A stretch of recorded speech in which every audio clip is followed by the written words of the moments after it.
こんにちは、管理栄養士のみずきです。本日の動画では肌が老化する仕組みとその対策についてお話ししていきたいと思います。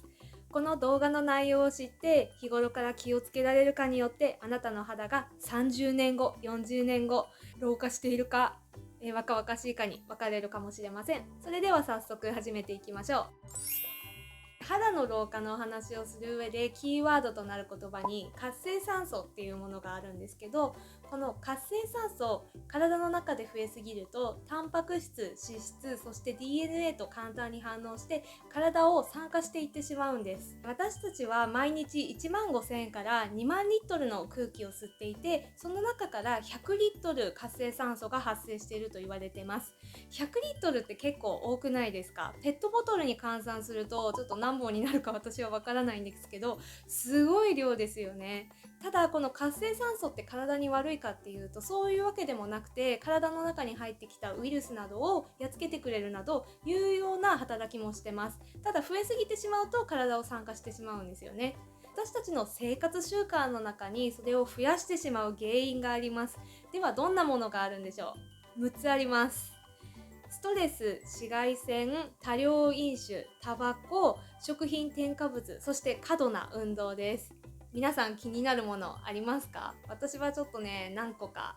気になるものありますね。では、理解しやすいようにもう少し詳しく活性酸素についてお話ししていきたいと思います。活性酸素は私たちの体の中で普通に発生するものなんですけど、まず代謝されて過酸化水素っていうものに落ち着きます。この過酸化水素は無害なもので体と反応しません。この過酸化水素は血管の中とか細胞の中とか自由に行き来することができるんですね。ですが金属イオンがある環境下に行くと簡単に変異してしまうという性質があります。でその変異したものがヒドロキシラジカルっていう名前の活性酸素です。このヒドロキシラジカルは活性酸素の中で一番強くて簡単に体内のタンパク質や脂質などと反応してしまいます。高校の科学チックな話になっちゃうんですけど、このヒドロキシラジカルの構造式って電子が1個足りない状態になってるんですね。電子が1個足りないと体の中のタンパク質、脂質、いろんなところから電子を奪い取ろうとしてしまいます。私はこれをもののけ姫に例えるのが好きなんですけど、首を取られた獅子神様が首を求めてこう奪い取ろうとするっていうのが活性酸素に似てるなって思ってるんですけど、それは置いておいて、体の中で特に電子が奪われやすい場所があって、それが細胞の外側、細胞膜の脂肪酸なんですね。細胞膜って脂質の二重構造になっていて、そこの図に書いてあるように下の棒になっているところが脂肪酸なんですけど、そこから電子が奪われやすいです。脂肪酸から電子が奪われてしまうと活性酸素自体は安定できるんですけど、今度は脂肪酸が1個電子が足りない状態になるので、自分と隣り合っている脂肪酸たちから電子を奪ってしまうんですね。そうするとその電子の奪い合いが連続していってドミノ倒しのようになっていってしまうんですね。それを繰り返しているうちにその脂質が過酸化脂質となってしまって老化の原因につながってしまいます。で、このヒドロキシラジカルは紫外線に体の中の酸素が反応した時も発生してしまいます。紫外線に反応してできる活性酸素はヒドロキシラジカル以外に一重抗酸素っていうものがあります。この一重抗酸素は、紫外線に反応するので、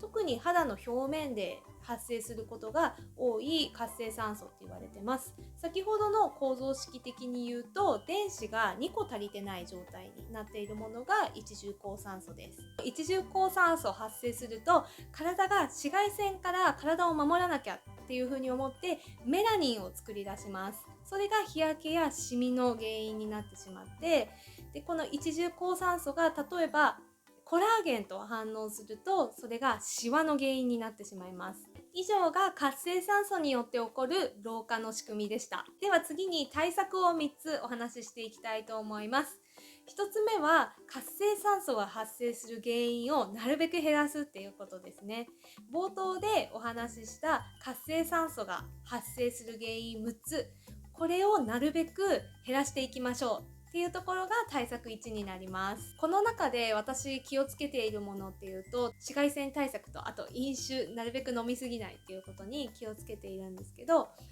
例えばすごくいいサプリメントを取っていたとしても、日焼け止め塗らずにビーチで水着になってタバコ、お酒もガンガン飲んだり吸ったりしまくってたら意味ないじゃないですか。なので日々生活習慣については気をつけていきましょうっていうのが基本の対策1でした。次に対策2つ目です。2つ目は抗酸化力の高い栄養素を取っていきましょうっていうものになります。抗酸化力の強い栄養素、おすすめがビタミン E、ビタミン C、カロテノイド、そしてポリフェノールです。これらの栄養素については今後の動画で一つずつ詳しく触れていきたいと思っているんですけど、例えばビタミン E は活性酸素を無害化するっていう働きがあります。体の中でビタミン E と活性酸素が出会うと、ビタミン E が活性酸素に電子を1個あげるので、活性酸素が電子を受け取ることによって安定するんですね。なので悪さをしなくなるんですよ。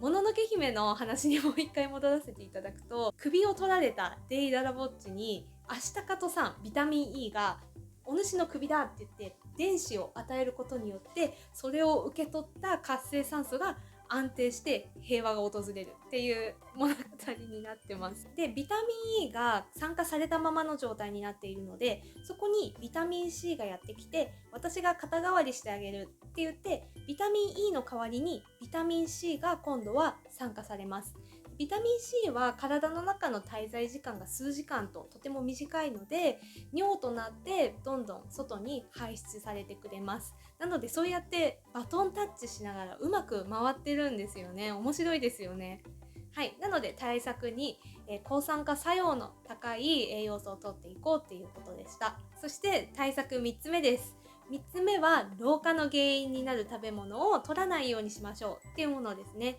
老化を促進してしまう食べ物の代表に糖質があります。この糖質って最近よく聞きますよね。今回お話しした老化の話って活性酸素によって起こる老化の話で、活性酸素によって起こる老化は電子の奪い合いによって起こる老化でしたよね。で、この糖質によって起こる老化は糖化っていう風に呼ばれていて、でこの糖化はタンパク質と糖質の反応によって起こる老化になります。イメージしやすいのが、魚を魚焼き器で焼いた時に魚の表面が茶色っぽくなるじゃないですか。それは魚の中のタンパク質と糖質が反応している